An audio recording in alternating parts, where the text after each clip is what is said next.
I'm really excited. Today we're going to be taking a look at the Fluval EVO 13.5 behind me. This video is going to be a little bit different to my normal ones. Instead of aquascaping cinematically, I'm actually going to go through the build process. So without further ado, let's get to it. All right, well, this is the EVO. So I got it online in a sort of marketplace, second hand. I bought it for 40 quid. Considering the fact that these are about 160 pounds brand new and this was only 6 months old, I thought I'd grab myself an absolute bargain right now. Now, the person that previously owned it upgraded the pump. All I needed to supply was the media baskets and also a heater. They've also added a random flow generator on here, which is fantastic, and all that does is randomly moves the flow of the water around. Pretty much what the name says, really. It comes with the standard Fluval marine light on top, which eventually I will upgrade. I'm going to get rid of this, maybe put a mesh net on, get rid of the lid here for the media section, and also put a custom bit there as well. I do actually have one.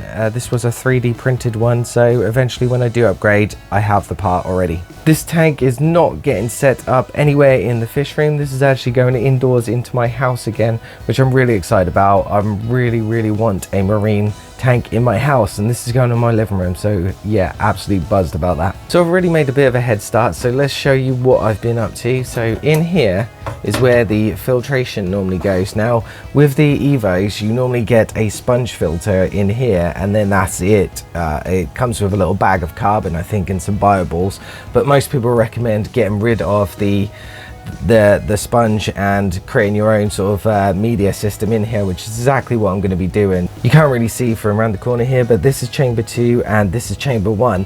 Now what I've done here is, instead of buying a 3D printed chamber, I've actually made one out of egg crates myself, which I was pretty chuffed about that actually works. So, well, it remains to be seen, but yeah, essentially all it's got is filter floss, a bag of carbon, and then in the bottom I have some bioballs. I don't know how well it's going to work, obviously, because it's not a 3D one spec'd out for this, but it'll be interesting to see how I go. If it does become a problem, then I can always upgrade. And what I'm going to do is put a load of live rock in this second chamber instead of having it empty, and maybe some macroalgae in there as well. As you can see, I've got myself a bag of coral sand. I don't think I've ordered enough, but that's fine because I will use some aquatic sand that I already have. Maybe add that as the base layer and then use the coral sand, or mix it in between. I'm not too sure yet. In terms of rockscape, I'm yet to build something, so that'll be a little later on in this video. I'm hoping to have something really cool in here. Idea being is, once I've got this tank set up and cycled, then I will be moving my marine fish from this into here. So let's get it in the house and we'll continue this video. Alright guys, so the tank has been set up now for a couple of weeks. By the time you watch this video, it's likely that a few more weeks are going to have passed since I've set this up, so it will probably look completely different to what it does now. But for now, let's take a look at everything that we have so far.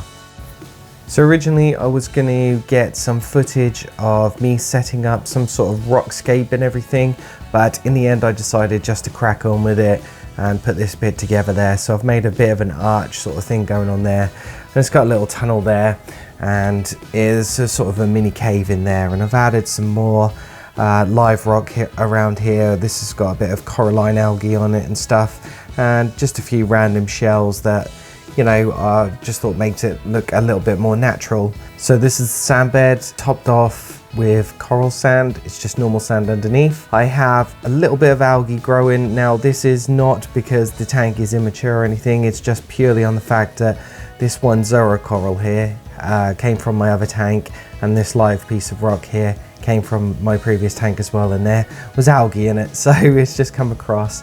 But I'm not too fast, it should all be good. So the tank's looking really good at the moment. As you can see, one of my fish is already in here from the previous tank. It's my clownfish, Steve, and he seems happy as anything in this tank at the moment. I'm just looking forward to adding a few more friends for him.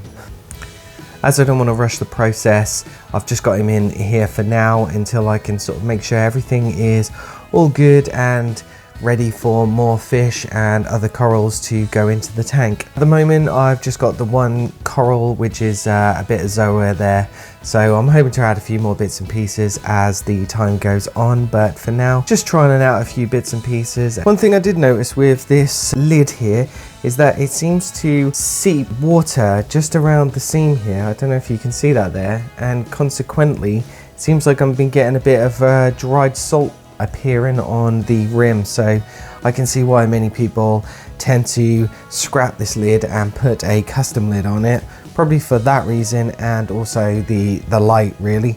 The light's pretty cool though. You just tap this bit here on the edge and it will change to a bit of more of a blue effect. Not going to show up well on this camera, and if you tap it again it goes off.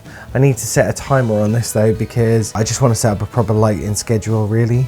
I'm just going to turn the light on whilst we go round to the back. And here you can see, here's my custom filter chamber here. I've only done one so far, and it's got a bit of floss in it, bit of carbon, some more floss. I've got some bioballs at the bottom, and then I've got some more floss and a ton of live rock here. I've also got a sponge from my previous aquarium, but once I make sure that the aquarium is completely stable, then I will be taking out that sponge, because it's just going to cause more problems than it's going to resolve. I've got the controller to the pump here. Got a cool little button where you press that and it turns off the pump for a moment whilst you feed. Got the heater in there, and that's pretty much it. And I've also hooked up my Crew thermostat. I'm going to put the actual heater into this shortly. I've only just set this bit up. In terms of aesthetic, I think it's looking pretty cool so far. I think it looks great in my living room. I'm really chuffed to bits with it. I'm just really looking forward to adding a few more bits and pieces, and also seeing how I go with this filtration. Like I said, I want to get a new lid, want to get a decent light on it as well, and hopefully we can have some really good fun getting some corals and some more fish in there as the weeks go on. I think in the future I might go back to using my Asta 20 saltwater LED light that I have on my other aquarium in the shed here. It's a pretty good light, but I'm not sure if the depth of the light is strong enough to reach the corals at the bottom of the Fluval, but it's something that I might have a look at. If you want to check out a review I did of that product, make sure you click this link right here. And until next time, you stay safe.